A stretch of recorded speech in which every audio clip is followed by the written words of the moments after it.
देखिए यहाँ पर y के रिस्पेक्ट में डिफ्रेंशिएट है, y के रिस्पेक्ट में, तो p और q किसका फंक्शन होना चाहिए बाबू? y का फंक्शन होना चाहिए। तो इसमें हम लोग बाबू find integrating factor, integrating factor इसमें क्या होगा बता सकते हैं, e का power integration of p dy हो जाएगा, काहे कि जो p है और q है y का फंक्शन है, x का फंक्शन पिछले दिन रहता था तो p dx लिखते थे। ओके हाँ, तो इंटीग्रेटिंग फैक्टर इतना लिख देंगे एंड इसका सॉल्यूशन कितना होगा बाबू?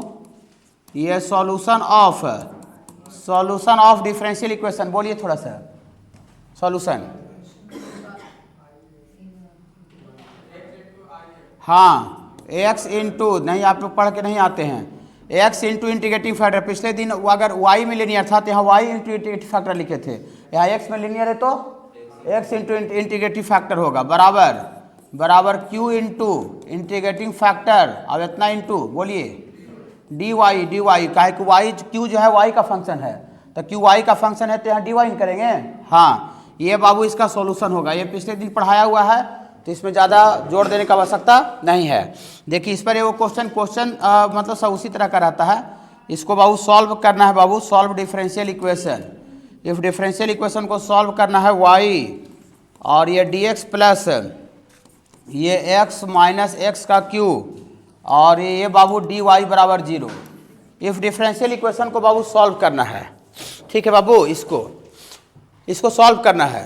तो ये डिफरेंशियल इक्वेशन जो दिया हुआ है ये इस रूप में डायरेक्ट नहीं दिया हुआ है, डायरेक्ट नहीं है, तो इसको बाबू सिंप्लीफाई करके थोड़ा सा वो रूप को क्या करना पड़ेगा, चेंज करना पड़ेगा, बनाना पड़ेगा। देखिए तो y इंटू डी एक्स बराबर, ये वाला प्लस में है उधर जाएगा तो माइनस में हो जाएगा ऐसा, तो यहाँ से minus of x minus x Q और ये dy ना बाबू, हाँ dy, तो यहाँ से बाबू आपका dx अपॉन dy बराबर निकालिएगा, dx अपॉन dy भागा में अति गुना में इधर आके डिवाइड हो जाएगा, तो यहाँ बचेगा आपको minus of x minus x Q बटा ये y गुना में इधर आके भागा हो जाएगा। हाँ तो यहाँ से बाबू आपको dx बटा dy बराबर, इसको अलग अलग भागा लगाएंगे बाबू, तो माइनस एक्स बटा वाई और माइनस अंदर जाएगा तो प्लस एक्स क्यू बटा वाई हो जाएगा, ठीक है ना बाबू। हाँ इसके बाद देखिए, इसके बाद क्या करेंगे, इसके बाद ये माइनस वाला टर्म को इधर कर देते हैं, तो ये तो यहाँ से आपको आ जाएगा बाबू ये dx अपॉन dy और ये प्लस एक्स बटा वाई वाला इधर आ गया, प्लस एक्स बटा वाई, उधर कितना बचेगा, उधर बचेगा एक्स क्यू बटा वाई बचेगा। सुनिए घबराई नहीं, यहाँ पर बाबू x को डिफ्रेंशिएट किया जा रहा है, तो x को डिफ्रेंशिएट किया जा रहा है तो x में लिनियर होना चाहिए, तो यहाँ x का पावर 1 है कि नहीं है, और y के रिस्पेक्ट में y के रिस्पेक्ट में डिफ्रेंशिएट हो रहा है तो p और q y का फंक्शन होना चाहिए। तो p और q y का फंक्शन होने के लिए, p और q y का फंक्शन होने के लिए वाला इधर राइट साइड में खाली किसका टर्म होना चाहिए, राइट साइड में y का टर्म होना चाहिए ना।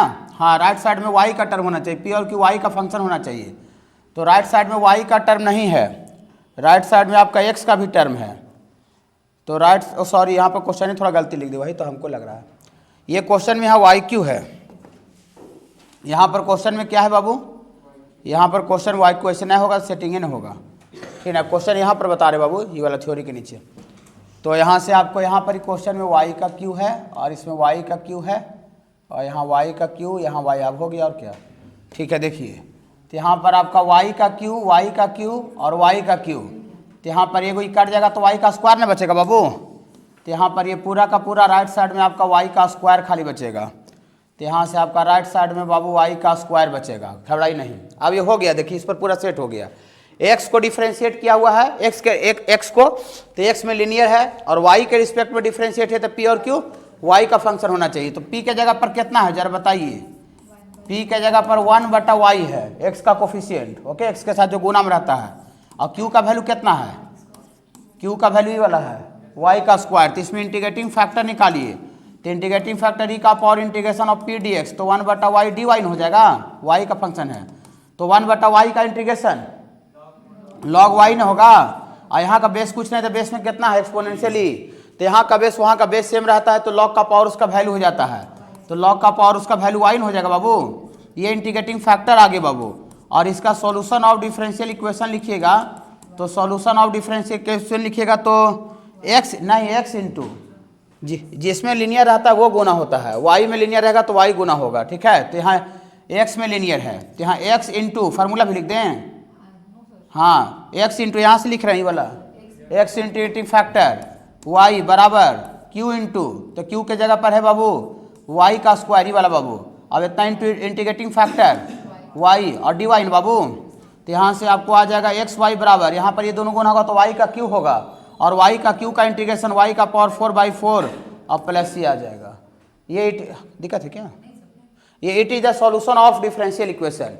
डिफरेंशियल कोफिशिएंट हट गया मतलब ये सॉल्यूशन आपको आ गया। देखिए बाबू अभी जो हम बता रहे थे वो आपको वेरिएबल से ये लीनियर फॉर्म था, लेकिन आपको बहुत जगह पर ऐसा क्वेश्चन रहेगा जो कि डायरेक्ट लीनियर फॉर्म नहीं रहेगा, उसको लीनियर फॉर्म में हम रिड्यूस कर सकते हैं, लीनियर फॉर्म में रिड्यूस कर सकते हैं। इस फॉर्म में रहेगा तब लीनियर फॉर्म रिड्यूस किया जा सकता है। एफ डैश वाई का मतलब एफ वाई का डिफ्रेंशिएशन, एफ वाई का डिफ्रेंशिएशन को एफ डैश वाई बोलते हैं। F dash y divided d x plus f y into p बराबर क्यू। देखिए तो ये डायरेक्ट लीनियर फॉर्म में नहीं है, बोले कहा लीनियर फॉर्म में रहता है तो डी और डी एक्स के साथ कुछ गुना एफ डैश थोड़ी होता है, कुछ नहीं होता है, डायरेक्ट अकेला होता है। तो ये आपको ये न भी पढ़ाते तब पर भी आप समझ सकते थे, ठीक है ना। कैसे समझ सकते थे कि एफ वाई का ये डीसी है, एफ वाई फंक्शन है, इसका बगल में डीसी है डिफरेंशियल कोफिशिएंट। तो आपको याद आ रहा होगा पुराना बात कि किसी भी फंक्शन का डीसी नजर आता है तो हम उसको कुछ मान लेते हैं, जेड मान लेते हैं, टी मानते हैं, लेकिन यहाँ पर जेड लिखा हुआ तो हम जेड लिखते हैं। टी मानने में कुछ नहीं रखा हुआ है, लेकिन कुछ मान लेते हैं। आदत मेरा टी का बन गया है।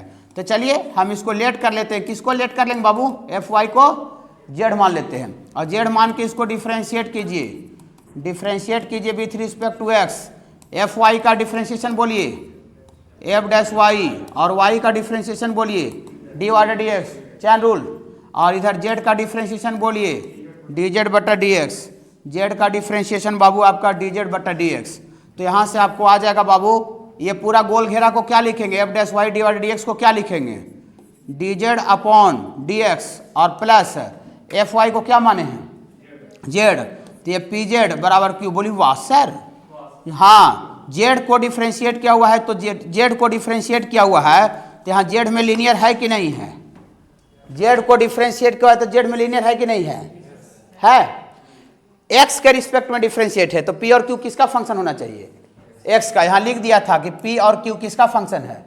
एक्स का। तो ये आपका लीनियर इतना इज लीनियर डिफरेंशियल इक्वेशन है। वाई में है कि एक्स में है कि जेड में है?